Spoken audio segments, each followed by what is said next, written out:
શ્રીનું નામ? રવિન્દ્ર આધાર ચૌધરી. હું સુરત શહેર 84 તાલુકા ઉપપ્રમુખ છું. આજ આપે કયા સંદર્ભમાં કમિશનર કચેરીમાં આવેદન આપેલ છે?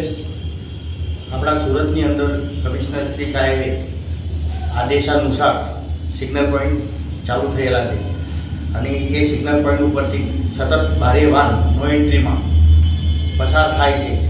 અમારા શિવસેના તરફથી ઘણી વખત અમે કમ્પ્લેન કરી છે, છતાં કોઈ કાર્યવાહી કરવામાં આવેલ નહીં હતી. તો અમે શ્રી સાહેબની મુલાકાત લઈને આ બાબતે અમે જાણ કરી કે ભારે વાહનનો સુરત શહેરમાં ઘણો આતંક વધેલો છે અને એ ભારે વાહનો ઉપર કાયદેસરની કાર્યવાહી કરે.